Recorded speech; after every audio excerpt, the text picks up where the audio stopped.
Good afternoon, viewers, and welcome to another episode of Insights and Analysis on political and economic and financial issues with yours truly. Today, I would like to set aside the usual policy issues and economic issues that I usually deal with on this podcast to turn my attention to some political events. Let's deal with some politics today. Friday, we will revert to the usual thematic area that I normally deal with. What in particular I want to deal with in the political economy is a former colleague of mine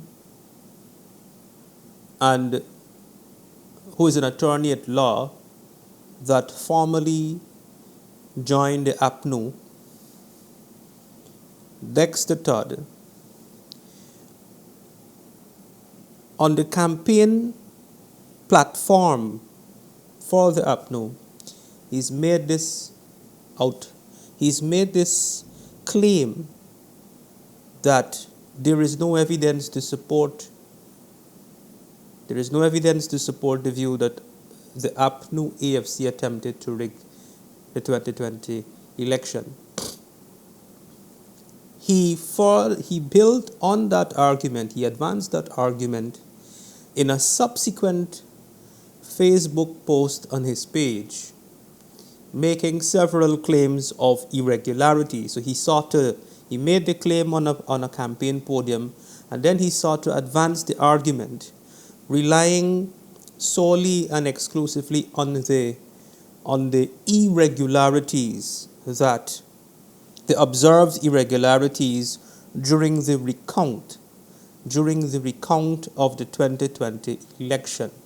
And he concluded by saying that APNU had nothing to do with it, that APNU is clean, and therefore he's appealing to the electorate to give their vote to the APNU. This is the specific issue that I want to address today. It's an argument of absurdity. It is an argument of absurdity. When in 2020,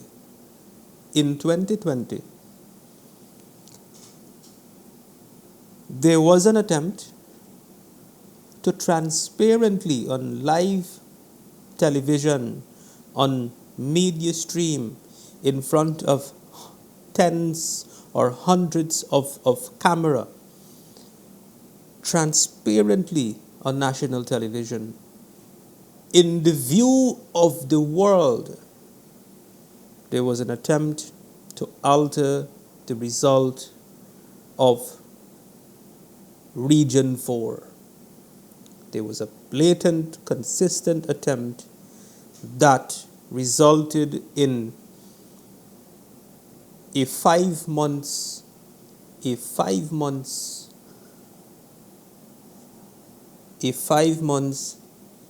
pain, an egregious period, 5 months to have had the election result declared.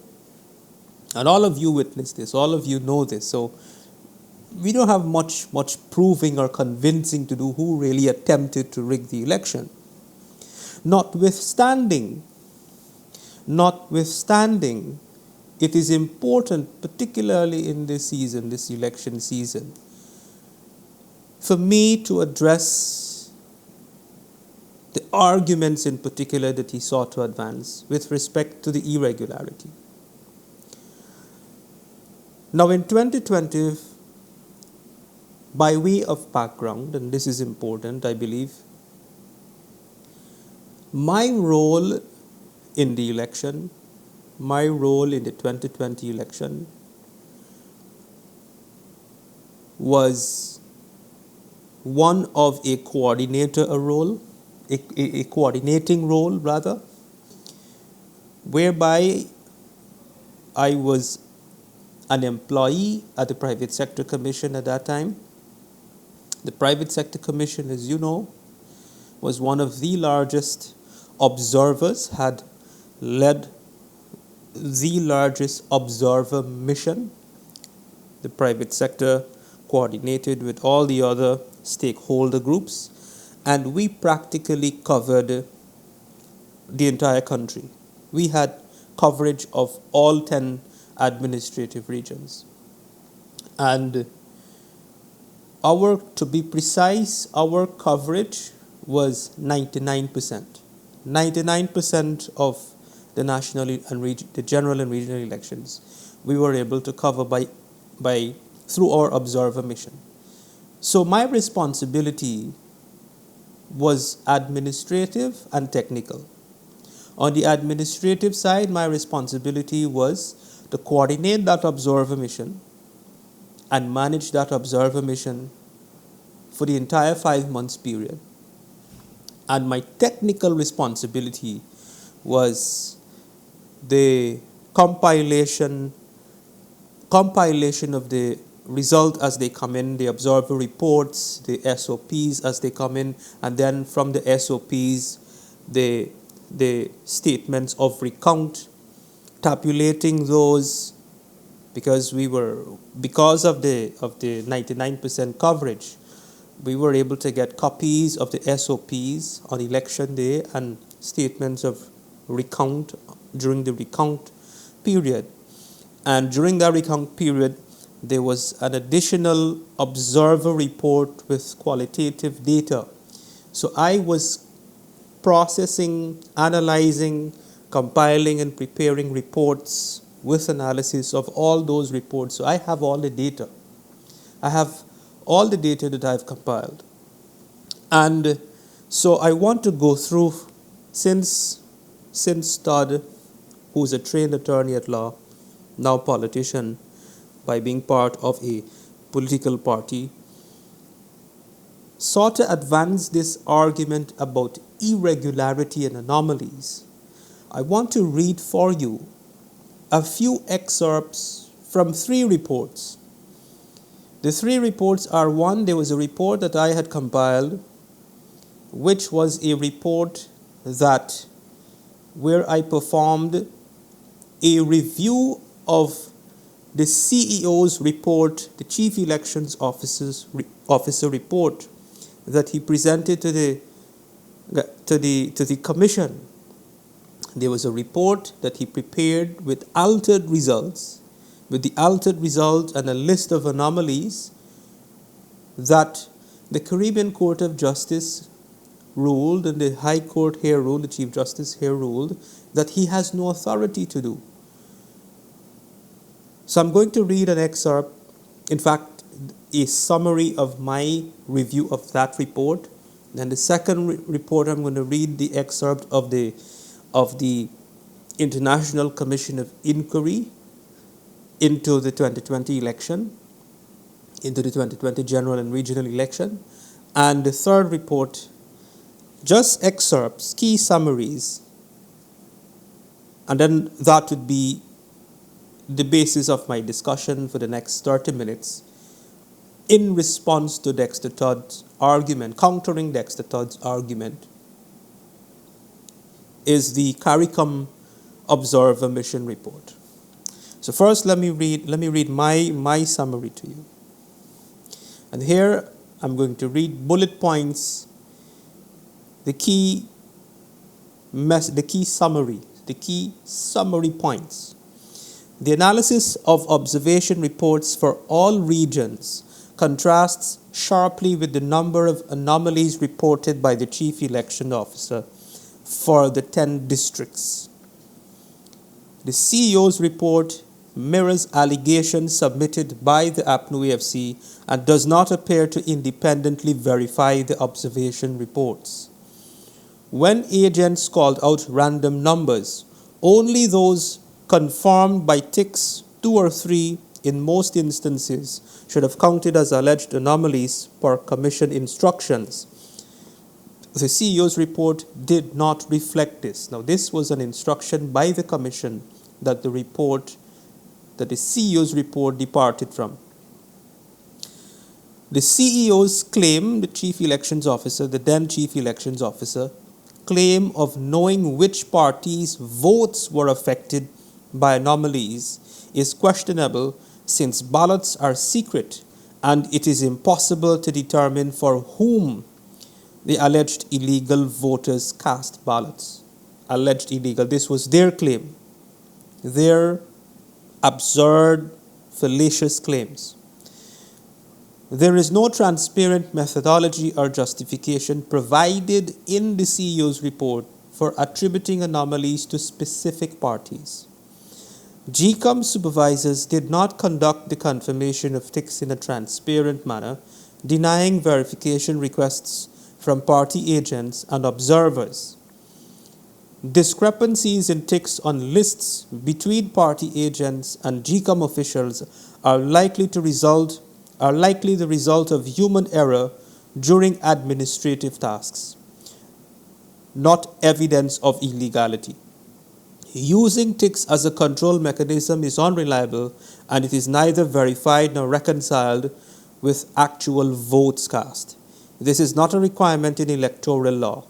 Allegations based on ticks as used by APNU AFC agents lack credibility and have not been independently verified or proven authentic. Summary of anomalies for District 1. 99 observation reports compiled documenting breaches of polling procedures and allegations of voter impersonation. 36 cases lacked evidence for use of Form 4 Certificate of Employment. This was my summary having reviewed the CEO's report. And as I argued here, there's no credible basis for the report that he presented and the claims that he made. How does he know that these so-called anomalies, which party's vote was affected, and to make those adjustments, thereby the result presenting a result in favor of the APNU AFC? How did he know which party's vote when ballot is a secret process? Ballots are cast by way of a secret process. No one knows. You can't know from the ballot paper who is the person and who voted for that party, who is the person. So then the second excerpt I want to read to you is from the International Commission of Inquiry report into the elections. And this is extracted from the executive summary. And this is what it says.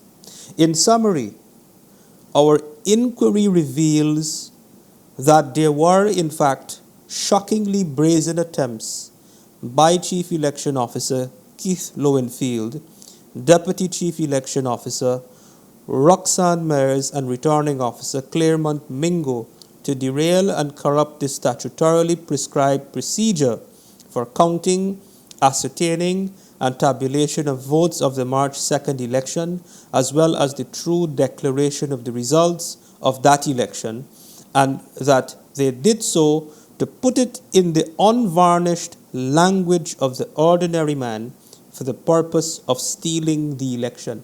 This is the conclusion this is the finding rather. This is the finding in summary of the International Commission of Inquiry into the 2020 election. Now,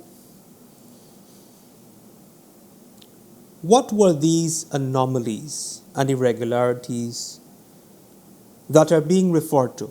And what did the CARICOM observer mission had to do that supervised the recount? What were their position on that?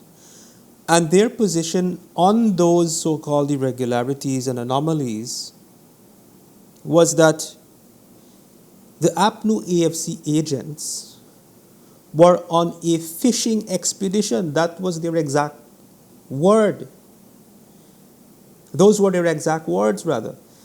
It was a fishing expedition to what they believe. They were trying to gather information. They were trying to gather information for the purpose of building a case for an election petition. No basis whatsoever. They were calling out people who, from various parts, various districts, randomly. This person claiming that this person died, claiming that that person migrated. And then subsequently, if you recall the events of the election 2020, subsequent to those claims, there was a series of videos where you had newsroom actually took these people's names and their addresses and actually went and looked for these people to verify whether they are dead or alive. And the people come out with their ID card and on video, on camera, saying, "I'm alive, I'm here." Right? So that was disproven. That was disproven. The claims in some cases that they made about dead persons or persons who migrated, none of that was verified to be true. Now, so what were the anomalies? Let's come now to the anomalies. The anomalies were procedural. The anomalies were procedural. And for example, there were statutory documents. There were statutory documents, Form 4 or some form. They did documentations in relation to the administrative aspect and the procedural aspect of the election. Whether those documents, some of them were to be placed in the ballot, whether they were to be stored separately, things like that. And in one instance, for example, with respect to missing documents or so-called missing documents from the ballots, it was later found out, and this is well documented in the public domain, that it was the chief election officer who gave different instructions to different presiding officers. In some regions, the presiding officers operated in accordance with the established procedures. But in one particular region, Region 4, it is reported that, and all of this is documented in the Commission of Inquiry report, that Chief Elections Officer gave different instructions that departed from the established procedure. So, and we can deal with the essence of that, or the reasons behind that, or the motivation for that exclusively. We can deal with that exclusively.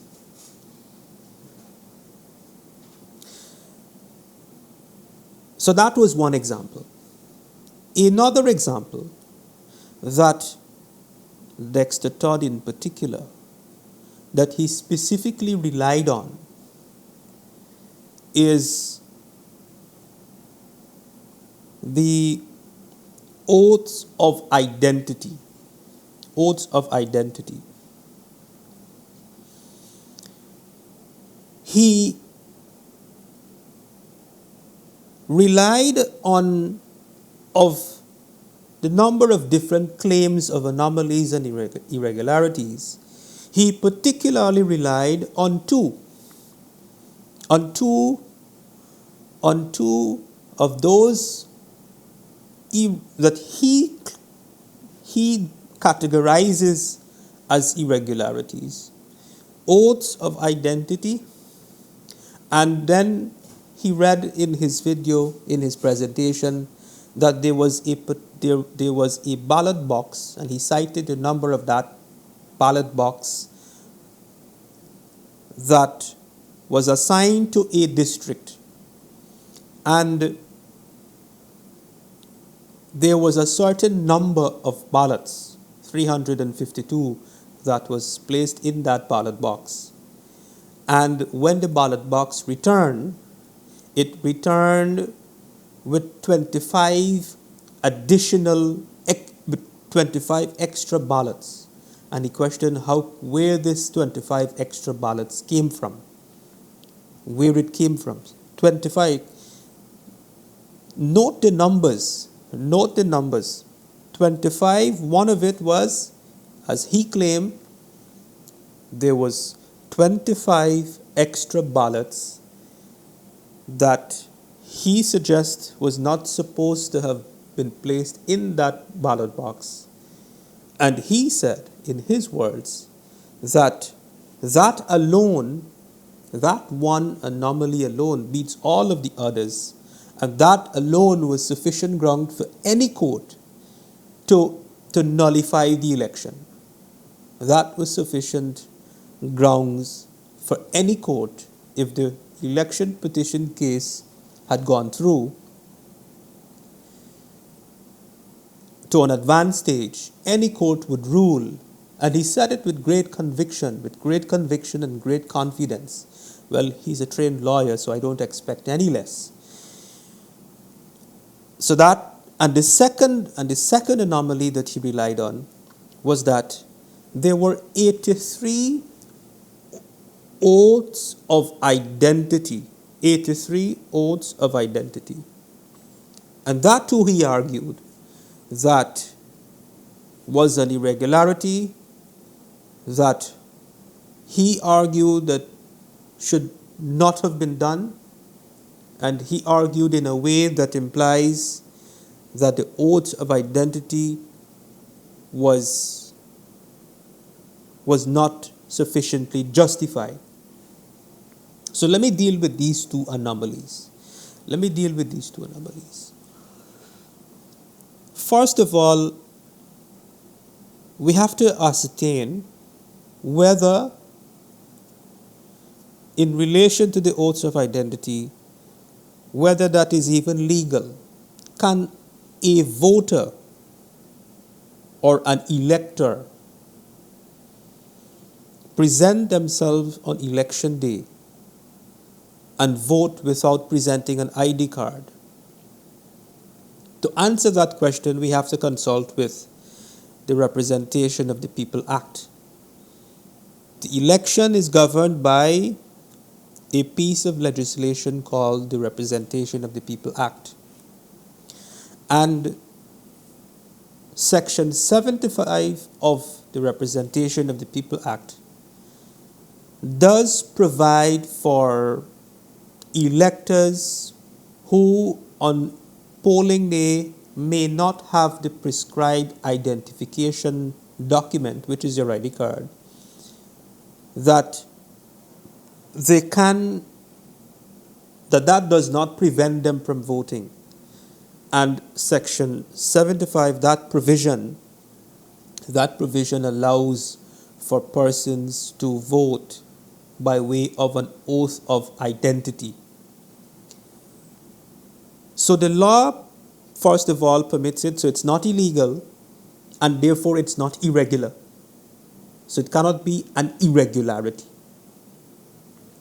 Section 75 provides for voters to vote if in lieu of an identification card, a valid identification card, by way of another form of identification, and which is by way of an oath of identity. And the law prescribes the procedures by which that is to be done, that secondary form of identification is to be done, which is further elaborated upon in the electoral manual by GCOM. So there is an established procedure that at the same time does not compromise the integrity of that identification process. It does not compromise because there is a prescribed procedure in law and electoral regulations. So that's the first thing that we have to establish, whether that so-called anomaly, or what is presented as or argued to be an anomaly, whether it's an anomaly or an irregularity, and it is not. The law provides for it, therefore it cannot be deemed to be irregular or an irregular practice. So that's the first thing. The second thing is, now I asked Dexter on his Facebook page, he made a post, and I asked him, he deflected from my question. I want to read exactly, I'll read exactly what I posted, and then I will explain. So I asked him under his post, can you point me to a case law? Can you point me to a case law from anywhere in the world whereby there is a precedent on what the threshold of materiality constitutes as regards electoral irregularities and anomalies that may or may not alter the result of an election? While you are at that, what was the threshold of materiality you've established based on the list of irregularities that you have made mention of, and was it materially significant enough to have altered the result? Now let me break that down for you. What do I mean by threshold of materiality in relation to these anomalies and irregularities? Now let's go back a bit. Let me go back a bit and establish some context. Procedural irregularities in anything is not irregular. Human error is not irregular. You go to the bank to do a withdrawal in the bank, or you conduct any type of transaction in the bank. There is an error on the document. You get a phone call a few days later to come and sign something, some sort of error. An audit is done of an organization. You would find a list of procedural discrepancies. Irregularity in this context means a departure of an established procedure or practice. That is what irregularity means. It does not necessarily mean illegal or unlawful. It would mean illegal or unlawful if one establishes a departure from the established procedures by way of the law, by way of the legislation or the act. So these irregularities are not legal in nature. These irregularities are procedural in nature. So let's make that point clear. And irregularities is not something abnormal. If you do the research, elections throughout the world, every election, not only in this country but all of the world, you will have procedural irregularities and anomalies. It is not abnormal. No election you have perfect.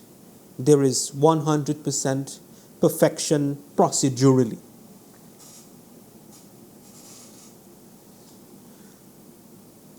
Another important point to bear in mind is that the national recount in 2020, now every election you may have recounts, but not a national recount. You may have recount for requested and approved for a particular polling station in a particular district. You may have several recounts by polling stations or by districts or by region. We have never had since independence, 59 years, nearly 60 years since independence, we've never had a national recount. So if we were to go back and audit all the elections you will find procedural anomalies. Procedural anomalies. You will find procedural. The question is, are those procedural irregularities material enough, significantly material, to impact the result of an election? And that is the question. Not to propagate a view that these so-called procedural irregularities or anomalies are abnormal or there should never be.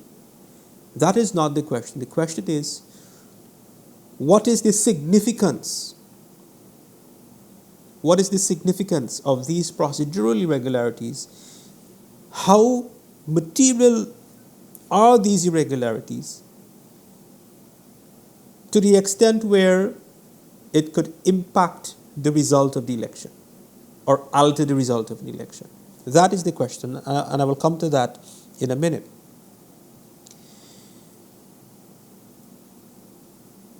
Dexter claimed that the APNU is therefore clean. Now, it is well documented, apart from their failed attempt to transparently rig in 2020, they have successfully rigged by LFS Barnum back in the 70s and the 60s. And that history is well documented. And LFS Barnum was able to successfully rig those elections comprehensively. And one of the main contributor, one of the main element or tools that he used to rig the election was overseas proxy votes. Overseas proxy votes, where you had cows and donkeys and horses and people that never existed voted in this election by way of proxy, who purportedly resided abroad. So from then to now, our constitution and our electoral laws have evolved to prevent those practices that were unconstitutional, undemocratic, and so on. And that history is well established. Coming back now to the point of irregularity and this term threshold of materiality. Anywhere in the world, there are irregularities, procedural anomalies. What is important? The important question is, as it relates to impacting the result of an election, as it relates to invalidating or nullifying an election, is that those irregularities would have to be material enough to alter the result. And that is the question. And that is the question I asked him, which he deflected. He can't answer it and he will never answer it. He will not go down that road of technicality because his argument will therefore collapse. Now let's establish the materiality here and let me explain it with statistics. The two anomalies that he so heavily relied on and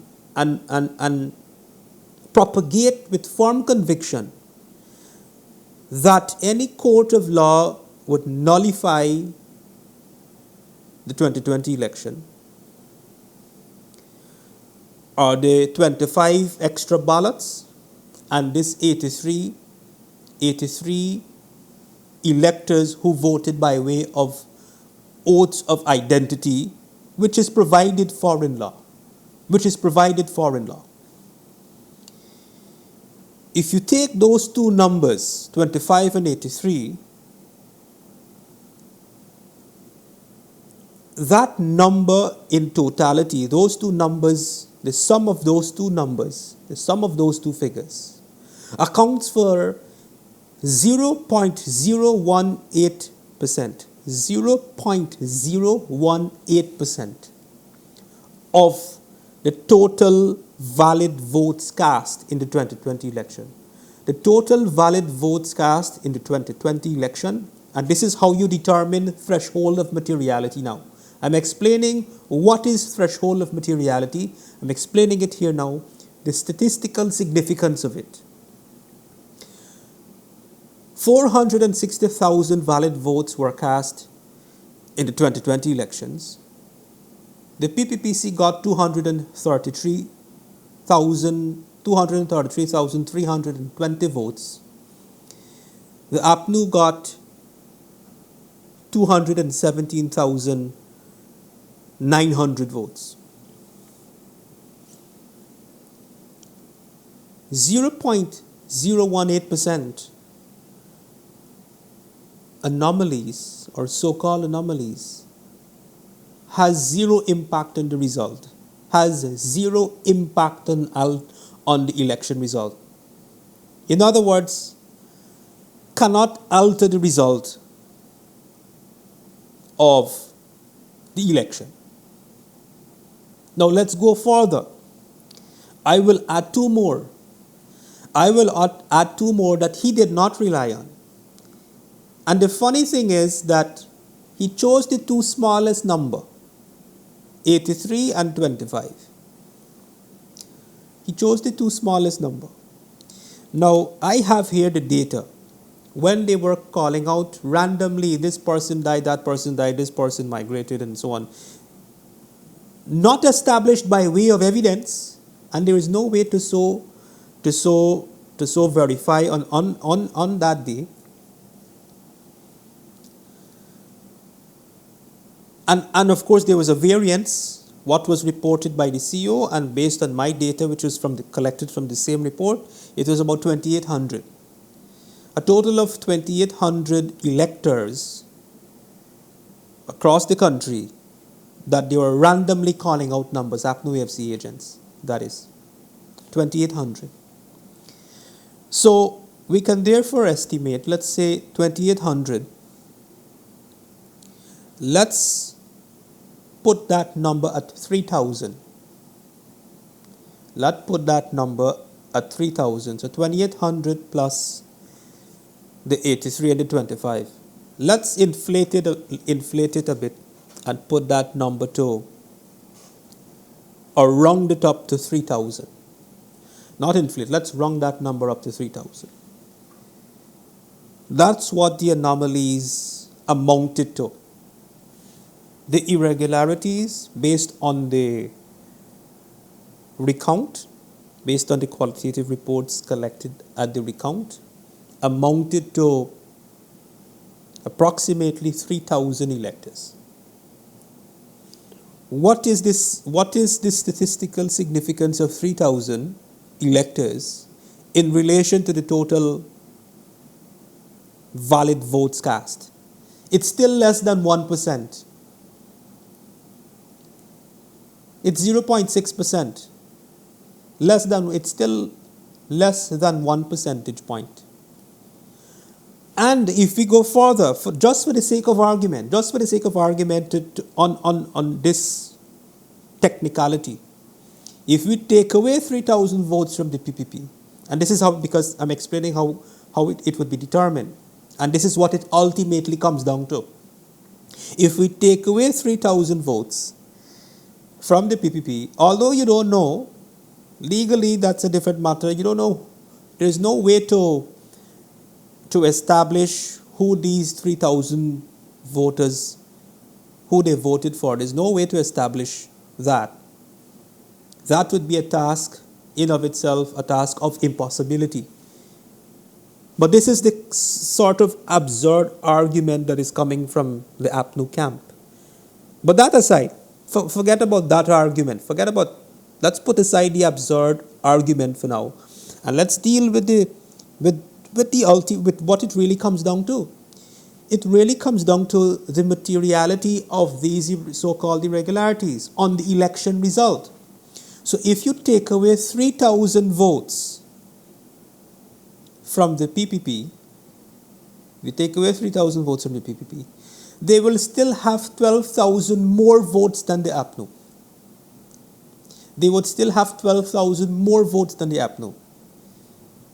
It therefore means that these irregularities and anomalies were statistically insignificant and therefore negligible in terms of impacting the result. In other words, the more technical term that I introduce, threshold of materiality. That threshold of materiality of 0.6% or the 3,000 electors in relation to, if we look at in relation to the total valid votes cast and to the party, the result, which is the party that won the election, 233 votes as against 217,900 votes. If we take away that from the winning party, the winning party will still win. Therefore, it does not meet the irregularity, fails to satisfy the threshold of materiality. It fails to satisfy the threshold of materiality that would have impacted the result of the election or altered the result of the election. So all this big argument about irregularities and anomalies and all that stuff, all of that is irrelevant. All of that is irrelevant. And the CARICOM observers noted that. In fact, they said that. They said that in the report, and these reports are accessible online. All of that those were irrelevant. The irregularities were irrelevant. It does not materially impact the result of the election. Take away 3,000 votes from the PPP, they still had 12,000 more votes than the APNU, therefore they won the election. The only way the level of irregularities and anomalies would have impacted and would have altered the result of an election, and therefore a court would have ruled to nullify an election, was if the irregularity was so large, was so statistically significant, that it would have changed. If you adjust the results, it would have changed the result of the election. In this case, evidently no. And this is the technical question that it ultimately comes down to. The Dexter Todd still can't answer me. He still can't respond to that. And he would never respond to it. Okay? So I think I've made my case. I've gone over slightly my 30 minutes, but I needed to make my case here. And thank you for tuning in. Thank you for listening. Until Friday.